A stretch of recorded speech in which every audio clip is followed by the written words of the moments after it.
Hello, Distinct Magazine. I am Matthew Quack. I have dyscalculia, dyspraxia, and Asperger's. I am distinct. I am not ashamed to declare that I have special education needs. My life so far has been nothing short of interesting and eventful. It all started when my mother went into shock just hours before delivering me. That experience, which nearly cost both our lives, resulted then in oxygen deprivation, thus causing serious brain deficit, especially in the left hemisphere of my brain. Growing up in an era where there was lack of awareness of special needs, it was simply assumed that I was considered slower, not capable, not intelligent, and not gifted. It was difficult as a kid to be resigned to the fact that one would have to live out one's life, always lagging behind others, always being bullied, always being looked down on. Fortunately, my parents provided a very strong moral counter to this sense of despair and depression.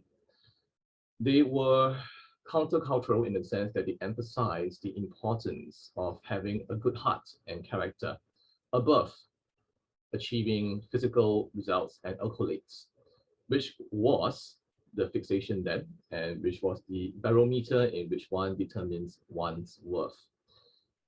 Since I could not understand how getting a good heart or having a good disposition and being honest, transparent, earnest, and sincere would grant me the Singaporean life, so to speak, or to take away my difficulties which I was experiencing at a point of time, I failed to understand how their words of wisdom were applicable to my context. It was not a quick fix, it was not a quick fix solution, and it definitely did not mean that my difficulties were in any way negated or reduced. It was only through many years of experience later and through many hard knocks again that I saw the wisdom of their moral stance, which they actively modeled and were consistent in spite of the struggles we faced together as a family. As such, due to their influence and also my sister, who is the opposite of me in terms of ability and is extraordinarily brilliant, but very humble and compassionate, uh, they formed a moral buffer that helped provide a sanctuary for me in a cold, harsh world out there where results matter and where first impressions are what people go along with. I guess if not for my family and not for my loved ones, I would not have been able to persevere, especially through the significant milestones of the Singapore education system, where the safety net was much narrower then. Let's just say that my getting through those milestones, major examinations, was nothing short of miraculous. Even the medical professionals who diagnosed me much later on when I was serving my mandatory national service at the age of 18, they also felt that it was unusual and highly unbelievable that with the severity of my conditions, I could even get past the first examination milestone, which is the primary school leaving examination, PSLE for short. And that itself is a testimony to how my parents and my loved ones continue to support me. And that helped me tide through those insurmountable or seemingly insurmountable odds, even though my abilities were not able to meet up to that standard. And I worked really, really hard for all these various milestones. I do know from my own experience and also the correct estimation of my abilities that I was not able to get through these milestones in my own strength or abilities.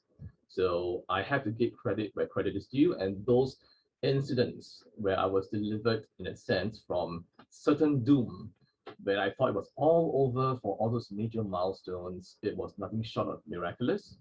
And that also continued to reinforce my perseverance and resilience in carrying on to live out a life according to conviction, principle, and according to what I knew was right, even though I did not appear to be winning or in an advantageous situation or position at that point of time. In the army, it was one of the darkest moments in my life where all my special education needs came out in full display, as I was not able to do simple tasks like even tying my army shoelaces, being able to strip the rifle or assemble the rifle in within a stipulated time, or even to shoot straight or hit a target was something beyond my abilities.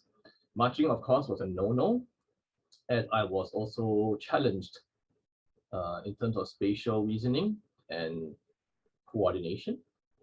And even though I did not take a single day of medical certificate, I worked really hard to prepare for army. I was physically fit, but I realized that being physically fit alone was not enough to survive that. And there were many other aspects of coordination as well as social interaction that were needed. And in that army system where there was little tolerance for error, it was one of the darkest moments in my life where I despaired of life. My conditions were diagnosed privately because of these difficulties I experienced, but at a point of time, even those in the army, the medical professionals, found it hard to believe. And because we often have a Hokkien term called "tauking," which means those who try to escape duties or to malinger. And it was often commonly assumed that everyone who tried to actually express their difficulties were guilty of "tauking," the Hokkien term again for malingering. So they themselves had to test me, as in the professionals in the army. And after about 3 or 4 testings, many rounds of testings, it was confirmed that whatever was diagnosed were true. And at that point of time, even though the names of my conditions were confirmed, however, army was more or less already over. My national service was more or less already over. I had already seen the full spectrum of what it meant to be at the receiving end, where one was different and one did not fit in. And of course, all these do form very deep psychological, emotional, and mental scars that still continue to haunt me today. However, again, even in those very difficult contexts, there were miraculous things that happened and got me through just when I was at the precipice, thinking that it was all over for me. To cut a long story short, I'll just zoom in to what happened after army. I pursued my interest in history because of 2 teachers who treated me as a person, not a results churning machine. And since they taught me history, that was the inspiration I needed to also become a history English teacher for 15 years in the Singapore education system. Subsequently, I also used the time when I was in varsity, which of course was a miracle for me. To think that someone with my challenges can enter varsity itself is already mind-boggling. So in varsity, I also honed my love in terms of my interest in music, in terms of using drama, in terms of using media and various forms of entertainment as platforms to spread the message of how important it is to really value individuals according to who they are, regardless of their apparent abilities or lack of them. And it's not been easy, even with the 8 solo albums I had the privilege to produce over the years, mostly through my own expense and my own time, aside from my work responsibilities. I also was involved in producing a movie based on my life story entitled Unbroken 3 years ago. And we are in the process of producing a new movie entitled The Prism. And we are trying to raise funds for that movie, which we hope to film by the end of June. It's a project that I'm just like my previous projects. This project is also something which I'm involved in on a strictly personal capacity, and there are no conflict of interest. As such, these various platforms were used to be able to propagate the message to others that simple mental intellectual awareness is not sufficient. There needs to be a change from within in terms of how children are educated from young, where it's not just textbook knowledge that there's some people out there who need help, who are different. That is sympathy, where we assume a position of superiority and look down on others who are less advantaged. Rather, we are trying to inculcate the trait of empathy, where one is able to identify and journey together with those who have difficulties. And that itself requires a very deep intrinsic moral revolution in the system through the family. And mere knowledge, as I mentioned just now, is not going to cut it, because what the head knows, the heart may not fully agree with that in terms of daily living. And thus, the songs and movies and various other projects I was privileged to be involved in have always gone to the heart of the issue, which is, of course, the condition of our heart. It's not a very marketable topic, neither is it going to be one of the top 40s in the radio hits and the charts. That's not what I'm going for. I'm going for meaning, and I'm going for something that pertains or is relevant to what I've experienced and continue to experience today. Uh, these conditions are lifelong. They don't go away automatically. There is no panacea nor magic bullet, and these problems persist. Even though we work hard, we can improve on them. We still face issues pertaining to people perceiving our competence level, and also the way that we interact with others. The inability to get social cues still cause us a lot of misunderstandings and difficulties.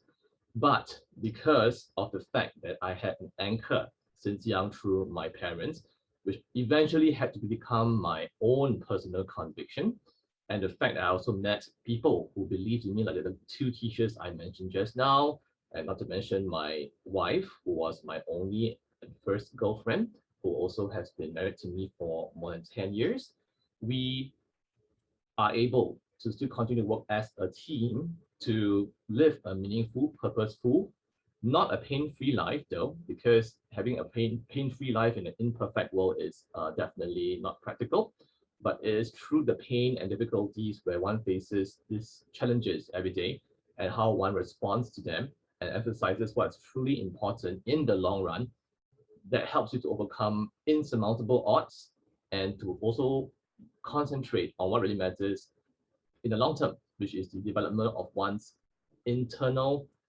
orientation in terms of one's heart character, which will not be concealed, because over time, in spite of any impressive accolades or achievements, the state of one's heart will become apparent to all eventually. So this is Matthew Quack signing off, and thank you for listening to me. If you are interested, please also do check out our project, the PRISM, P-R-I-S-M. You could type my name, Matthew Quack, and type the PRISM, and you'll be directed to a crowdfunding page where I am still trying to raise funds for this movie on a strictly personal capacity. And I hope to use that movie together with my current involvement as a special education needs counselor to reach out to those students who are struggling like me, those who are experiencing discrimination, isolation, bullying, and difficulty in finding purpose and meaning in life in general. We hope to be able to reach out to those people, especially. Every life is precious, and no one life should be prioritized over the other because of seemingly important abilities to the current social context and culture, which can always change with time, right? So a person's intrinsic worth is not based on what they can achieve, but who they really are inside. And that's the gist of my sharing with all of you. Thank you.